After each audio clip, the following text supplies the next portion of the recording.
Blue, a history of the color as deep as the sea and as wide as the sky, by Nana Brew Hammond and Daniel Minter.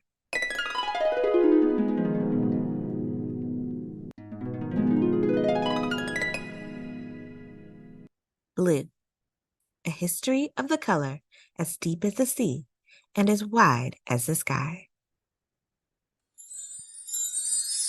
The color blue is all around us. Have you ever wondered where it comes from? It's in the sky, but you can't touch it. It's in the sea, but when you cup it, it disappears. You can crush iris petals for a brilliant shade, but just add water and away it fades. But then blue appears in the strangest places, discovered throughout history in unexpected ways. As early as 4500 BC, diggers found blue rocks called lapis lazuli in mines deep below the Afghan Star-e-Sung Valley. Ancient Egyptians used the rocks mostly to make jewelry. Some wore them as charms, believing they had the power to protect people from evil. But with time, they found new ways to use this underground find. In 44 BC, many Egyptians, including Queen Cleopatra, were applying a bluish mixture around their eyes that looked like eyeshadow. It was made with lapis lazuli grains, plants, and animal fat. More than 600 years later, artists began painting sculptures, walls, and canvases with blue from crushed rocks. It was a royal pain for those who made the paint, and so expensive, only the wealthy could buy it. Since it was a luxury and in high demand, for centuries, scientists, merchants, and dyers looked for more sources of blue. Then, on the shores of the Mediterranean, Central America, Mexico, and Japan, dyers found blue from the belly of a certain shellfish. A Phoenician myth says a dog discovered the color. Finding a snail on the beach, the pup ate it up. The snail turned the dog's tongue a purple blue, and from that moment, a new industry was born. Dyers had different ways of releasing the color. In Mexico, they pressed the snail's foot, and in the Middle East, they cracked its shell. Then they waited for the blue to appear. Depending on the snail, the color starts out a milky white or brownish color, but once it hits the air and the sun, it quickly turns green, then reddish purple, and then with more sunlight, it turns blue.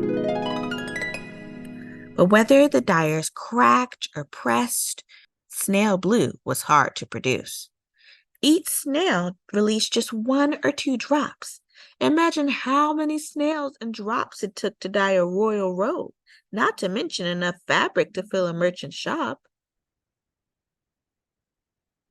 Perhaps because blue was the color of heavens, yet so rare and hard to create on earth, people around the world considered the color holy.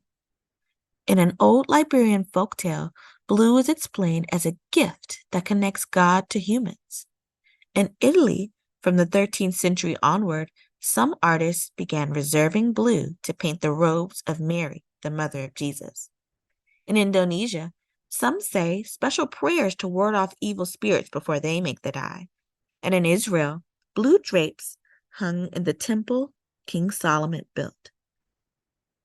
Many Jews still wear blue dyed thread called teklit.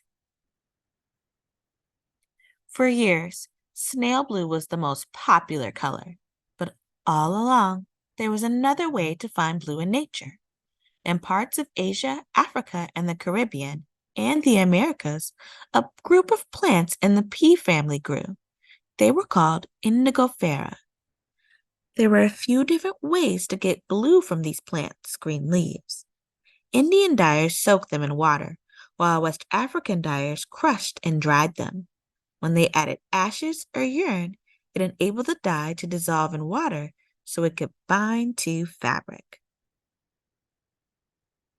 Since it was cheaper for dyers to produce blue from the indigo plant than from rocks and snails, the shade was just as vibrant and long lasting.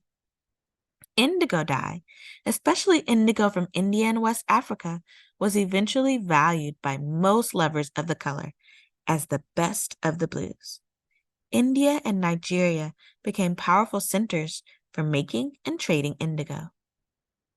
People make clothing, makeup, and medicine with indigo. Indigo became so precious, people even spent it like money. In parts of Africa, some merchants used strips of indigo cloth to buy people and sell them into slavery. In India and Bangladesh, some planters tricked or forced farmers into growing indigo plants instead of food. In the United States, some of the African captives they had enslaved farmed indigo, calling the plant a cash crop because it brought them a lot of money. In this evil side for the trade for blue, leaders and landowners around the world abused or enslaved countless people just so they could grow more indigo. From the time blue was found, scientists worked hard to make a blue that wasn't so difficult or cruel to produce. In 1865, Adolf von Baer began trying, and 40 years later, in 1905, he won the Nobel Prize for creating a chemical blue. Finally, everyone, not just the wealthy, could afford something blue. But it was always about more than having a blue outfit or piece of jewelry or work of art. Because of its scarcity, mystery, and holy associations, blue was more than a color. It was a feeling. We feel blue when we're sad, perhaps because the people who had to dig, grind, and grow passed down their painful memories of working the mines or of slavery on indigo plantations. Africans enslaved in America sang prayers that sounded like tears. The songs were called spirituals, and they inspired a style of music called the blues, originally known for its aching words and melodies. We feel excited when something happens out of the blue, perhaps because the color was once so rare, a discovery that seemed to appear out of thin air. And blue is still considered extraordinary, as it once was the color of royalty. This could be why, around the world, blue ribbons are pinned for first prize. Today, dyers still use indigo to make blankets and clothing, and some doctors still use blue as a natural medicine. Maybe because blue has such a complicated history of pain, wealth, invention, and recovery, it's become a symbol of possibility, as vast and deep as the bluest sea, and as wide and open and high as the bluest sky.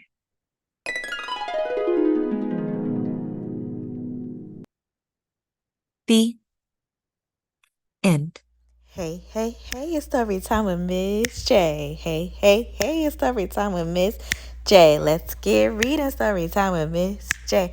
Let's get thinking story time with Miss J. Hey, hey, hey, hey, it's story time with Miss J. Hey, hey, hey, it's story time with Miss J. Happy reading.